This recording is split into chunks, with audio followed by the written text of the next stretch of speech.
So imagine for a second, in the very rare occasion that you would watch a Tim Pool video, especially in the aftermath of the Jack Murphy Cook incident, it's actually excruciatingly hard to watch him, since as he didn't actually address it.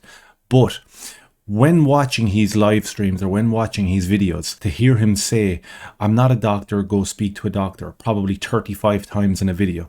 Now, I understand what he's doing. He's covering his own back. He's trying to make his few pound, and that's fine. Imagine you're a small channel like this where you're getting between 250 to 400 views per video, and you've been banned 3 times now in the last 2 months. I'm just coming off a 2-week ban now for showing a CNN video. And before that, I was on a 2-week ban for speaking about an Irish grandmother who had gone to prison for a year for not wearing a mask. Them 2 stories were enough to get me banned for 2 weeks. So talking about what Dana White said in the UFC post-press conference last night would probably get me banned again. So do me a favor, share this, subscribe. So I'm going to play the clip. I'm going to stop it intermittently just in case I get banned for that as well. And we'll see exactly what happened last night regarding the situation with Dana White, regarding what happened with the questions that was asked, and regarding what happened with the cook that seemed to be in the crowd.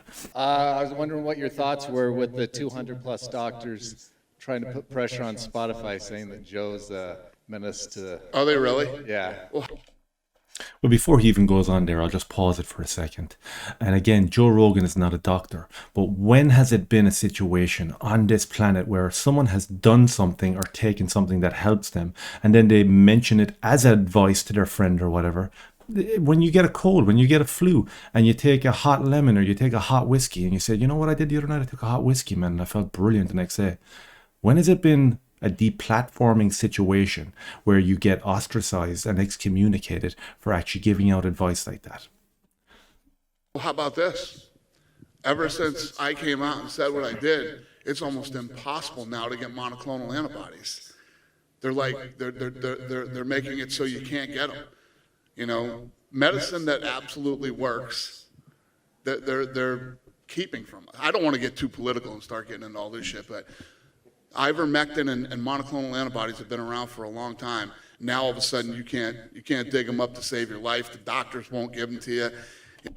And it's actually very interesting. He doesn't want to get too political. And from the very word go with this situation, Dana White and the UFC have been exemplary in the way they've handled it. They've continued to put on their events, stuck to all the guidelines, didn't give any advice, never picked a side, only spoke in critical thinking and commonsensical terms.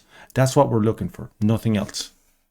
You know, and even when I did it here in Vegas, which was however many weeks ago that I had it, like right before Christmas, I think, or something. I made one phone call and was able to get it done. And that's not like some fucking rich famous guy shit. Like anybody could have called, and you know, because that's what everybody always throws. And if you actually think about the drug that he's speaking about, which I won't even comment on, I won't even say the name of it. I'll do my best Tim Pool impression and say that I'm not a doctor and this is not advice. This is me reacting to someone talking about what they did to make their illness a little bit better. But if you look at what Ron DeSantis is doing with that drug in Florida, he's actually distributing that wide. It's been handed out to everyone that needs it or everyone that wants it. Can you imagine that? Can you imagine a person of authority or even a medical professional actually trying to make a sickness better? Could you imagine that? Throws at me. Yeah, of course you can fucking make a phone call and get it. Bullshit. Everybody could have got it back then. You know, Lene had it. Lene did monoclonal antibodies and did all that stuff. Everybody could get it. Now, and you know, Rogan's been talking about it, then I went crazy talking about it. You can't get those things to save your life now, literally. Are you surprised at the backlash that people don't even want to allow you to discuss options and pre-treatment? It's disgusting. It's disgusting. Yeah, it's one of the craziest things that I've ever witnessed in my life. You know, and I'm not talking about experimental drugs or things that this stuff's been around. And the ivermectin, You're a doctor? The guy won the Nobel Peace Prize. You're a doctor? Huh? You're a doctor? No, but there's plenty of doctors that do. So I'm going to stop it there. So here's where we have the absolute and utter cuckery. I guess now, from what I can gather, If you're at the press conference, you're somewhat of a MMA journalist. So the president of the UFC is sitting there in front of you. So you're there and you're asking questions about the event that happened earlier. Can you imagine how triggering it was for this guy? So this guy is so embedded and indoctrinated that he felt that he was emboldened to call out the UFC president, Dana White, shouting over people, "Are you a doctor?" He's one of the guys that follows you around the supermarket telling you to put on a mask. He's one of them guys. 100%, 1000%. Can you imagine how absolute and utter insane you would have to be to actually call that out? It's a non-event question. Are you a doctor? Are you a fucking idiot? Here he comes. I just asked a question. Are you a doctor? No. Are you a doctor? I just asked a question. Are you a doctor? Why? Why do you have to be a doctor? If you have a pain in your back and you take, I don't know, an ibuprofen or an aspirin or whatever, do you have to be a doctor to do that? Why is it all of a sudden these questions are getting pressed and incessantly pressed upon people who will not play the game, who will not conform, and will not do what everyone else has done? Why is it? No, but I took them and they both work for me, so why shouldn't I be able to take them again? Or other people? I won't answer. No, come on. I won't answer that because I'm living in a bubble. I'm living in the Twitter bubble where people are emboldened to stick a finger in your face and ask you questions when they don't even have the answers themselves. Dive in.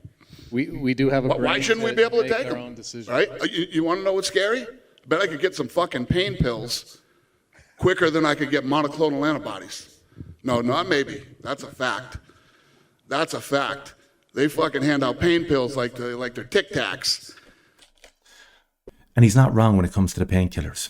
You look at the people here. You look at the people that get triggered by what he said about that drug. You look at the people that post up their injection statuses online and they post up their picture of their bottle of wine every night on their Facebook and they run with the party political line and they never step outside it. They're the people that are eating opioids morning, noon and night. And besides that, they're taking SSRIs and they're taking antidepressants, which are being handed out, like Dana said, like Tic Tacs, like sweets. But just remember the sinister world that we live in, where medical professionals and government people want to stop you getting better. They want to stop you getting better. And unless you do exactly what they say, they will call you out. And we see how this has trickled and filtered all the way down and absolutely and utterly annihilated the minds of so many people. Again, I'll just revert back to that one point. Imagine being an MMA journalist or a sports journalist and you're there and the president of that organization is sitting in front of you and you can ask him any question you want regarding the field of expertise that you've chosen to be in terms of sports journalism. And you get so triggered that you start shouting at him, "Are you a doctor?" He might as well have ran up there and slapped him across the face and said, "Put on a mask." It's absolutely pathetic. Dana handled this perfectly, put this guy back in his box exactly where he needs to be, didn't get angry, didn't lose his temper, just stated facts. And if you keep doing that, you can't go wrong. Do me a favor, share this video out there if you like it.